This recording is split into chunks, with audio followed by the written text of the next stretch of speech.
Hello everyone, আসসালামু আলাইকুম। Diploma ক্লাসরুমে আপনাদের সবাইকে স্বাগত জানাচ্ছি। আজকের ভিডিওতে আমরা ফ্লুইড মেকানিক্স এর 2 নাম্বার যে অধ্যায়টা আছে এই অধ্যায়টা নিয়ে বিস্তারিত আলোচনা করব। তো 2 নাম্বার অধ্যায়টা হচ্ছে মূলত প্রবাহীর গুণাবলী, মানে প্রবাহীর কি কি গুণ থাকতে পারে এবং সেই গুণগুলা নির্ণয়ের যে সূত্র আছে সেই সূত্রগুলা সম্পর্কে আমরা জানবো। এবং এই অধ্যায়ে কিন্তু কিছু ম্যাথ আছে, এই ম্যাথগুলোও আমরা সলিউশন করব।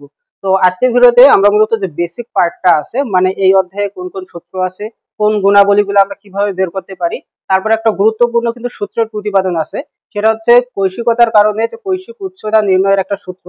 এই নির্ণয়ের যে সূত্রটা আছে এই সূত্রটাও আমরা প্রতিপাদন করব, কারণ খ নাম্বারে মানে তোমাদের সংক্ষিপ্ত প্রশ্নের মধ্যে এই প্রশ্নটা আসার কিন্তু সম্ভাবনা অনেক বেশি। তো আমরা সেই সূত্রটারও প্রতিপাদন করব, প্লাস এই অধ্যায়ে যে বেসিক গুলো আছে সেই বেসিক গুলো আলোচনা করব। তো একটা প্রবাহের কি কি গুণাবলী থাকতে পারে? একটা প্রবাহের ডেনসিটি থাকতে পারে, একটা প্রবাহের ভিসকোসিটি থাকতে পারে, একটা প্রবাহের আপেক্ষিক ওজন থাকতে পারে, আপেক্ষিক গুরুত্ব থাকতে পারে, তারপর হচ্ছে কৈশিকতা থাকতে পারে। এই সবকিছুই আমরা আজকে তুলে ধরবো, ঠিক আছে? তো প্রথমে আমরা আসি যে ডেনসিটি বা ঘনত্ব কাকে বলে। তাহলে 1 নম্বর গুণাবলী আমরা যেটা দেখবো সেটা হচ্ছে ঘনত্ব।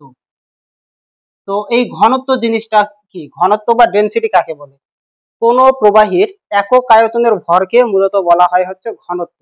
তাহলে যে কোনো একটা আমরা প্রবাহী চিন্তা করি, তো ধরো যে এখানে কোনো একটা প্রবাহী আছে, তো এই প্রবাহীর আয়তন ধরো যে ভি, তাহলে ভি আয়তনের কোন প্রবাহী, এই প্রবাহীর ভর ধরো যে এম পরিমাণ, তাহলে প্রবাহীর ভর হচ্ছে এম পরিমাণ।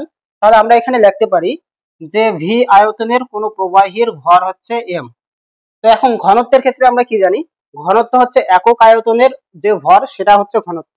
তাহলে একক আয়তনের ভর কি হবে? এম ডিভাইডেড হবে ভি। তো এই একক আয়তনের যে ভর এটাকেই আমরা মূলত বলি হচ্ছে ডেনসিটি বা ঘনত্ব। তো এটাকে প্রকাশ করা হয় হচ্ছে রো দ্বারা। সুতরাং আমরা রো ইজ ইকুয়াল লিখতে পারি হচ্ছে এম ডিভাইডেড বাই ভি। তো এখন এটার একক আসলে কি হবে? তো এর যদি আমরা একক বের করতে যাই, তাহলে এখানে এম মানে হচ্ছে তোমার ভর, আর ভি মানে হচ্ছে আয়তন। ভি মানে কি? ভি মানে হচ্ছে আয়তন। তো আমরা জানি যে ভরের একক হচ্ছে কেজি, তাহলে ভরের একক হচ্ছে কেজি ডিভাইডেড এই আয়তনের একক হচ্ছে ঘনমিটার। ঘনমিটার। তাহলে এমকেএস এককে এর যে এককটা হবে সেটা হবে হচ্ছে কেজি পার ঘনমিটার। আর যদি আমরা সিজিএস এককে চিন্তা করি তাহলে সেটা হবে গ্রাম পার কিউবিক সেন্টিমিটার। তাহলে এটা হচ্ছে ঘনত্ব নির্ণয়ের সূত্র। তাহলে ঘনত্ব রো ইজ ইকুয়াল আমরা লিখতে পারি হচ্ছে এম ডিভাইডেড বাই ভি। তাহলে এই সূত্রটা আমাদের ম্যাথ সমাধানের ক্ষেত্রে কিন্তু লাগবে। তো আশা করি যে ঘনত্ব বিষয়টা তোমরা বুঝতে পারছো। এরপর আমরা দেখবো যে আপেক্ষিক ওজন কাকে বলে। তাহলে আপেক্ষিক ওজন, তাহলে 2 নাম্বার যেটা সেটা হচ্ছে আপেক্ষিক ওজন। তো আপেক্ষিক ওজন জিনিসটা আসলে কি? একক আয়তনের কোন প্রবাহীর তোমার ওজনকেই বলা হয় হচ্ছে আপেক্ষিক ওজন। তাহলে কি বললাম? যে একক আয়তনের কোন প্রবাহীর যে ওজন সেটাকেই বলা হয় আপেক্ষিক ওজন। তো ধরো যে আবার কোন একটা প্রবাহী আমরা চিন্তা করি, তো এই প্রবাহীর এখানে ভর ধরো যে ভি পরিমাণ, আর তাহলে এর ওজন ধরো যে ডাব্লিউ পরিমাণ। তাহলে ভি আয়তনের কোন প্রবাহীর ওজন কত? ভি আয়তনের কোন প্রবাহীর ওজন হচ্ছে ডাব্লিউ। তো আমরা জানি যে আপেক্ষিক ওজন কোনটা? একক আয়তনের কোন প্রবাহীর যে ওজন সেটাই হচ্ছে কি আপেক্ষিক ওজন। তাহলে একক আয়তনের ওজন কি হবে? একক আয়তনের ওজন হবে হচ্ছে ডাব্লিউ ডিভাইডেড হচ্ছে ভি। তো এই একক আয়তনের যে ওজন, এই ওজনটাকেই মূলত বলা হয় হচ্ছে আপেক্ষিক ওজন। তো আপেক্ষিক ওজনকে প্রকাশ করা হয় হচ্ছে ওমেগা দ্বারা। তাহলে আমরা লিখতে পারি যে ওমেগা ইজ ইকুয়াল হচ্ছে ডাব্লিউ ডিভাইডেড বাই ভি। তো এটাই হচ্ছে আপেক্ষিক ওজন নির্ণয়ের সূত্র। তো এখন এর এককটা আসলে কি হবে? তো উপরে কি আছে? উপরে আছে ডাব্লিউ। তো এই ডাব্লিউ মানে হচ্ছে ওজন, আর নিচে আছে ভি। এই ভি মানে হচ্ছে আয়তন। তো আমরা জানি যে ওজনের যে একক, এই এককটা হচ্ছে নিউটন। তাহলে ওজনের একক হচ্ছে নিউটন ডিভাইডেড এই আয়তনের একক হচ্ছে ঘনমিটার। তাহলে আমরা লিখতে পারি হচ্ছে নিউটন পার ঘনমিটার। তো এখন ওজনটাকে যদি আমরা কেজি দ্বারা প্রকাশ করি, তাহলে ওজনটাকে যদি আমরা কেজি দ্বারা প্রকাশ করি তখন কিন্তু এককটা আমরা লিখতে পারি হচ্ছে কেজি পার ঘনমিটার। বাট এককটা কি? নিউটন পার ঘনমিটার। আর ওজনটাকে যখন আমরা কেজি দ্বারা লিখবো তখন হবে কেজি পার ঘনমিটার। তো এই সূত্র থেকে দেখো যে আমরা আরো সূত্র বের করতে পারি, মানে এখানে যে সূত্র আছে এই সূত্রটা থেকে আমরা আরো সূত্র বের করতে পারি। এখানে এই যে ওজন ডাব্লিউ সমান আমরা কি জানি? ডাব্লিউ সমান আমরা জানি হচ্ছে এমজি। ডাব্লিউ সমান আমরা কি লিখতে পারি? এমজি লিখতে পারি। ডিভাইডেড হচ্ছে ভি। তারপর দেখো যে এখানে এম যেটা আছে, আমরা জানি যে রো সমান কি, রো সমান হচ্ছে এম ডিভাইডেড ভি। তো এই এম ইকুয়াল আমরা কি লিখতে পারি, এম ইকুয়াল আমরা ভি রো কিন্তু লিখতে পারি। তো আমরা এখানে এম এর মানটা ভি রো লিখবো, আর এখানে কি থাকে, জি থাকে, ডিভাইডেড হচ্ছে ভি। তো এই ভি এবং এই ভি কাটো, তাহলে ওমেগা সমান কি লেখা যায়, ওমেগা সমান লেখা যায় হচ্ছে রো জি। তাহলে দেখো যে এই আপেক্ষিক ওজন নির্ণয়ের আমরা দুইটা সূত্র পেলাম। তাহলে কয়টা সূত্র পাওয়া যায়, দুইটা সূত্র কিন্তু পাওয়া যায়। তাহলে আপেক্ষিক ওজন ওমেগা ইজ ইকুয়াল হচ্ছে W divided by V is equal হচ্ছে রো জি। তাহলে এখানে আমরা একটা সূত্র পাইলাম আপেক্ষিক ওজনের ক্ষেত্রে। তো আশা করি যে আপেক্ষিক ওজনটা তোমাদের ক্লিয়ার। এরপর আমরা দেখবো যে আপেক্ষিক গুরুত্ব কাকে বলে এবং আপেক্ষিক গুরুত্বের সূত্রটা আসলে কি। তাহলে এর পরের যে গুণাবলী সেটা হচ্ছে আপেক্ষিক গুরুত্ব। আপেক্ষিক গুরুত্ব জিনিসটা আসলে কি, আপেক্ষিক গুরুত্বটা হচ্ছে মূলত কোন প্রবাহীর ঘনত্ব এবং পানির ঘনত্বের যে অনুপাত সেটাই হচ্ছে আপেক্ষিক গুরুত্ব। তো এই আপেক্ষিক গুরুত্বকে মূলত প্রকাশ করা হয় হচ্ছে এস দ্বারা। তো এস ইজ ইকুয়াল হচ্ছে কোন প্রবাহীর হচ্ছে ঘনত্ব রো ডিভাইডেড হচ্ছে পানির ঘনত্ব রো ডাব্লিউ, মানে এখানে ডাব্লিউ দ্বারা হচ্ছে ওয়াটারকে বোঝাচ্ছে। তাহলে এইটা আমরা লিখতে পারি। তো এই যে এস এর মান যেটা, এই এস মানে হচ্ছে কি আপেক্ষিক গুরুত্ব। তো এই এস এর মানটা কিন্তু তোমার পানির ক্ষেত্রে একটা পাওয়া যাবে, পারদের ক্ষেত্রে একটা পাওয়া যাবে, মানে আমরা যে প্রবাহের বের করবো সেই প্রবাহের কিন্তু ভিন্ন ভিন্ন মান পাওয়া যাবে। এখন এর এককটা আসলে কি হবে, তাহলে উপরেও হচ্ছে ঘনত্ব, নিচেও হচ্ছে ঘনত্ব। তো দুইটা যেহেতু একই রাশি এবং দুইটা ভাগ বা অনুপাত, তার মানে এর কিন্তু কোনো একক নাই। তাহলে এর কি কোনো একক থাকবে, থাকবে না। তাহলে এই পানির ক্ষেত্রে আপেক্ষিক গুরুত্বটা হচ্ছে 1।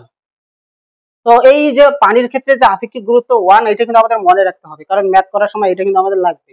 তাহলে আপেক্ষিক গুরুত্ব এস ইজ ইকুয়াল আমরা কি লিখতে পারি, রো ডিভাইডেড হচ্ছে রো ওয়াটার, এটা লিখতে পারি। তো এটাও কিন্তু আমাদের খুব ভালোভাবে মনে রাখতে হবে ম্যাথ সমাধান করার ক্ষেত্রে। তো এরপরে আমাদের যেটা লাগবে সেটা হচ্ছে কৈশিকতার উচ্চতা বা কৈশিকতার কারণে কৈশিক উচ্চতা নির্ণয়ের যে সূত্রটা আছে, এই সূত্রটা আমাদেরকে প্রতিপাদন করা লাগবে।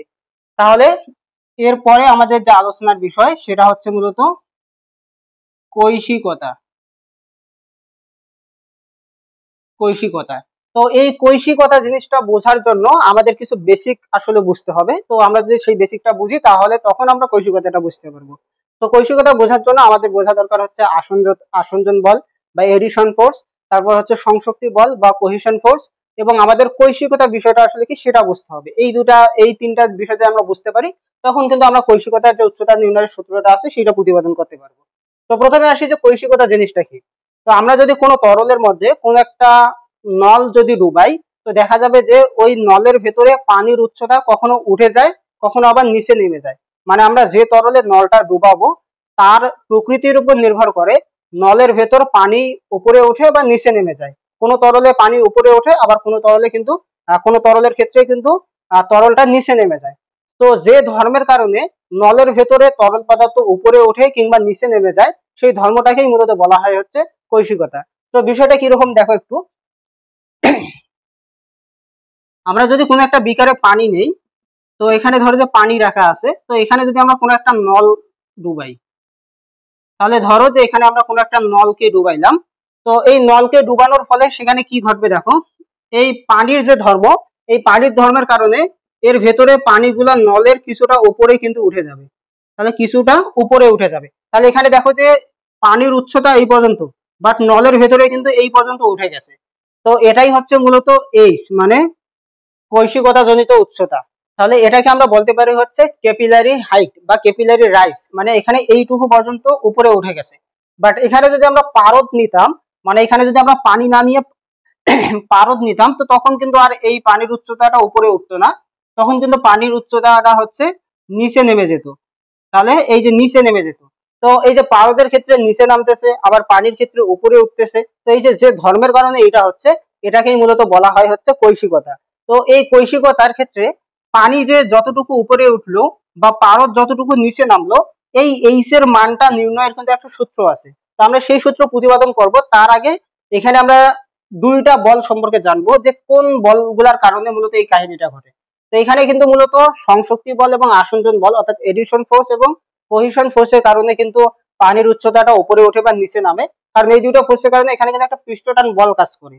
তো এই পৃষ্ঠটান সম্পর্কেও আমাদেরকে জানতে হবে। তো পৃষ্ঠটান হচ্ছে তরলের উপরের পৃষ্ঠে যদি আমরা কোনো একটা রেখা কল্পনা করি, তো সেই রেখার প্রতি একক দৈর্ঘ্যে লম্বালম্বি ভাবে যে বলটা মূলত কাজ করে সেটাকে আমরা বলি হচ্ছে পৃষ্ঠটান। তো এই পৃষ্ঠটান হচ্ছে মূলত একটা আণবিক ঘটনা। তো সেহেতু আমাদের কিন্তু আণবিক দিকটা জানা দরকার এবং সেই সম্পর্কে বোঝা দরকার। তো আন্তঃআণবিক বল হচ্ছে মূলত দুই ধরনের, একটা হচ্ছে তোমার আসঞ্জন বল আর একটা হচ্ছে সংশক্তি বল। তো এখন আমরা জানবো যে আসঞ্জন বল কি এবং সংশক্তি বলটা আসলে কি।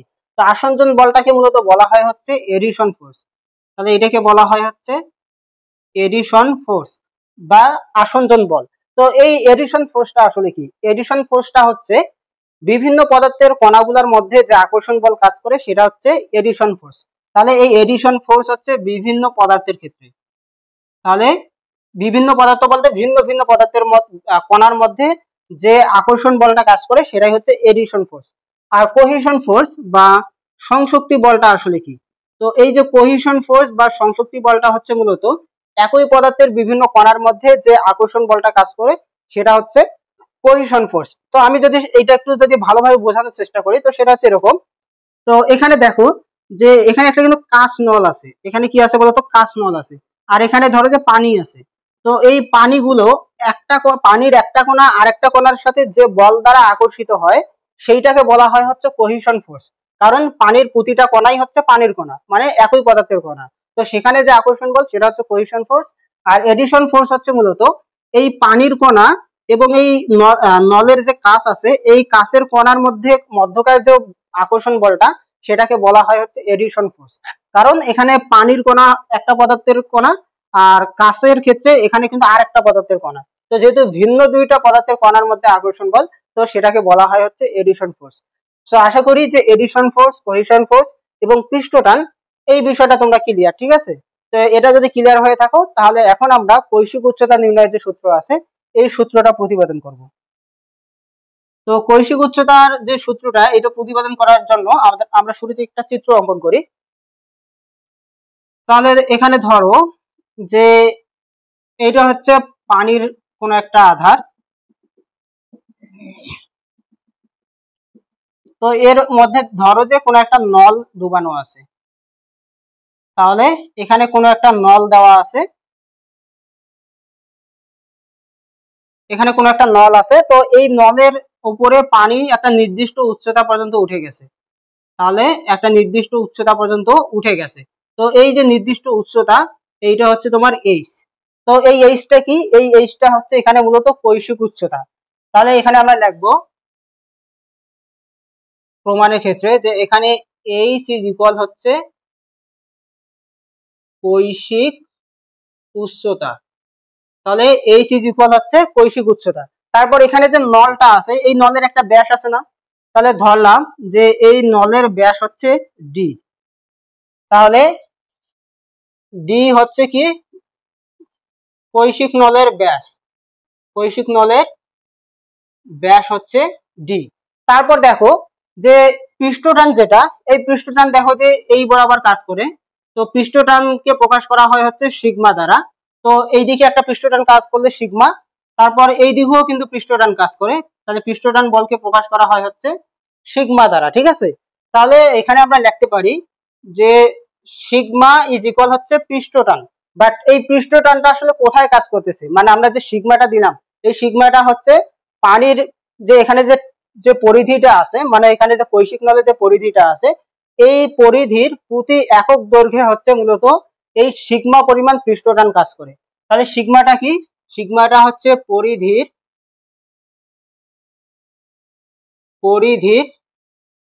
একক দৈর্ঘ্যে পৃষ্ঠটান। তাহলে পরিধির একক দৈর্ঘ্যে পৃষ্ঠটানটা হচ্ছে সিগমা। তো এখন দেখো যে এই পৃষ্ঠটানটা যে এই বরাবর কাজ করতেছে। তো এখানে এই পৃষ্ঠটান বলের যে রেখাটা এবং এই যে উলম্ব রেখা এখানে যে কোণটা উৎপন্ন হয় এই কোণটাকে বলা হয় হচ্ছে স্পর্শকোণ। তাহলে এই যে থিটা, এই থিটাটা কি হবে? থিটাটা হবে মূলত স্পর্শকোণ। তাহলে থিটাটা হচ্ছে স্পর্শকোণ। তো এখন দেখো যে এই যে পৃষ্ঠটানটা আছে, এই পৃষ্ঠটান বলটাকে আমরা যদি দুইটা উপাংশে ভাগ করি, একটা হচ্ছে আনুভূমিক উপাংশ আর একটা হচ্ছে লম্ব উপাংশ, তাহলে আনুভূমিক উপাংশ হচ্ছে এইদিকে আর এইদিকে হচ্ছে মূলত লম্ব উপাংশ। তারপর এই বলটাকেও যদি আমরা এইদিকে দুইটা উপাংশে বিভক্ত করি, এইটা হচ্ছে আনুভূমিক উপাংশ আর এইদিকে এইটা হচ্ছে লম্ব উপাংশ। তাহলে এখানে দেখো যে আনুভূমিক যে উপাংশগুলো আছে, এই আনুভূমিক উপাংশগুলো দেখো যে সমান এবং বিপরীত দিকে, মানে এটা এই দিকে এবং এটা এই দিকে, বাট দুইটা কিন্তু সমান। তো এই যে সমান এবং বিপরীতমুখী হয়, এই আনুভূমিক যে উপাংশগুলো আছে, এই আনুভূমিক উপাংশের লব্ধি কিন্তু শূন্য হবে, মানে এখানে কিন্তু এই বল এই উপাংশগুলো কিন্তু কোনো কাজ করবে না। তাহলে কাজ করবে কোনটা? লম্ব উপাংশগুলো কিন্তু কাজ করবে। তো লম্ব উপাংশের মান কি হবে দেখো, এখানে বল এই রেখার বলের মান হচ্ছে সিগমা। তো যেহেতু এর সাথে কোণ আছে, যার সাথে কোণ থাকবে তার সাথে কি হয়? কস থিটা হয়। তাহলে এখানে সিগমা কস থিটা, তাহলে সিগমা কস থিটা এটা হচ্ছে লম্ব উপাংশের মান। এটা কার মান বলতো? এটা হচ্ছে লম্ব উপাংশের মান। তাহলে এই দিকেও লম্ব উপাংশের মান কি হবে? সিগমা কস থিটা হবে। তাহলে এটা হচ্ছে লম্ব উপাংশের মান। তো এই যে লম্ব উপাংশ যেটা আছে, এই লম্ব উপাংশ দেখো যে ঊর্ধ্বমুখী, মানে উপরের দিকে টানতেছে এই বলটা। তো এই যে উপরের দিকে এই টান বলটা, মানে উপরের দিকে যে বলটা টানতেছে, এর কারণেই কিন্তু এই পানির উচ্চতাটা উপরে উঠে গেছে, মানে নলের ভেতরে পানি উপরে উঠে গেছে। তাহলে এখন একটু চিন্তা করো, আমরা কিন্তু জানি যে আমরা যে পরিমাণ ওজন ভাসাতে চাবো সেই পরিমাণ বল কিন্তু আমাদেরকে প্রয়োগ করতে হবে, কারণ আমরা জানি যে এফ ইজ ইকুয়াল হচ্ছে ডাব্লিউ, মানে এই বল এবং ওজন দুইটাই কিন্তু সমান। তাহলে এখানে একটু চিন্তা করো যে এই যে পানির উচ্চতা প্রাথমিক অবস্থায় এই পর্যন্ত ছিল, তাহলে নলের ভিতরে যে এই পর্যন্ত যে পানিটা উঠাইছে, তাহলে এখানে এই পানির যতটুকু ওজন ঠিক ততটুকু বল দ্বারা উপরের দিকে টানছে কিনা, এই ততটুকু বল দ্বারা উপরের দিকে টানছে বিধায় কিন্তু এই পরিমাণ পানি উপরে উঠছে। তার মানে আমরা বলতে পারি যে লম্ব উপাংশ ইজ ইকুয়াল হচ্ছে এই উপরে ওঠা পানির ওজন। এইটা কিন্তু আমরা বলতে পারি, পারি কিনা? এইটা কিন্তু আমরা বলতে পারি। তাহলে আমরা এখানে লিখবো যে পৃষ্ঠটান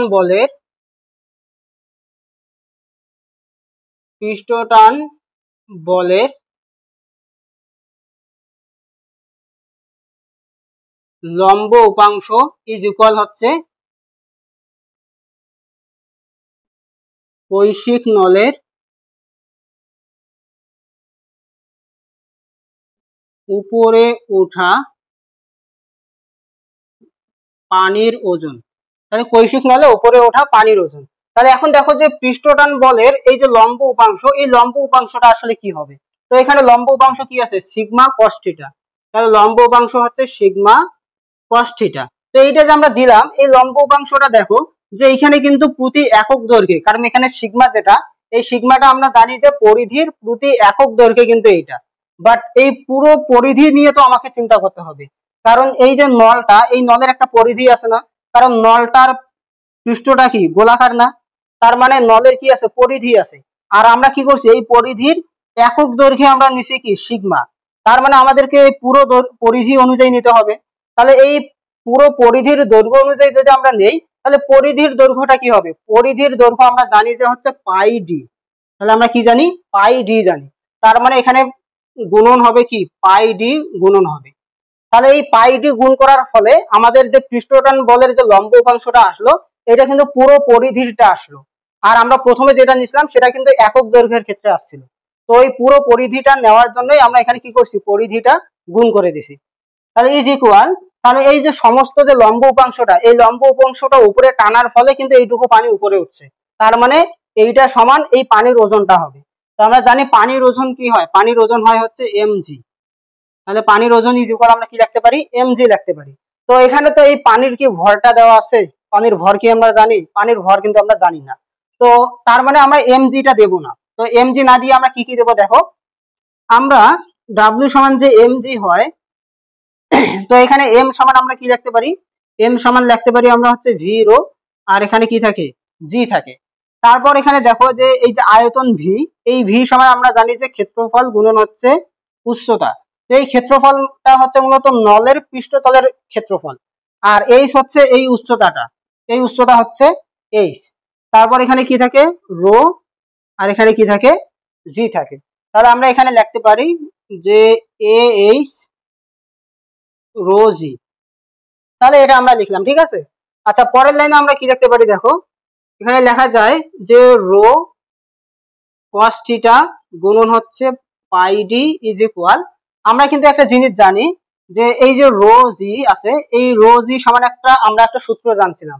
তাহলে রো জি সমান কি লেখা যায় বলতো, রো জি সমান আপেক্ষিক ওজন লেখা যায়, অর্থাৎ ওমেগা লেখা যায়।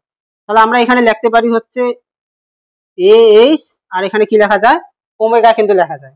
আচ্ছা, তারপর দেখো যে এখানে যে এটা ছিল মানে ক্ষেত্রফল যেটা ছিল, এই এর পরিবর্তে আমরা কি লিখতে পারি, কারণ আমরা জানি যে পৃষ্ঠতলের ক্ষেত্রফল হচ্ছে পাই ডি স্কোয়ার ডিভাইডেড হচ্ছে 4, এটা কিন্তু আমরা লিখতে পারি। তাহলে গুণন এই এর জায়গায় আমরা কি লিখবো, এর জায়গায় আমরা লিখবো হচ্ছে পাই ডি স্কোয়ার ডিভাইডেড হচ্ছে 4।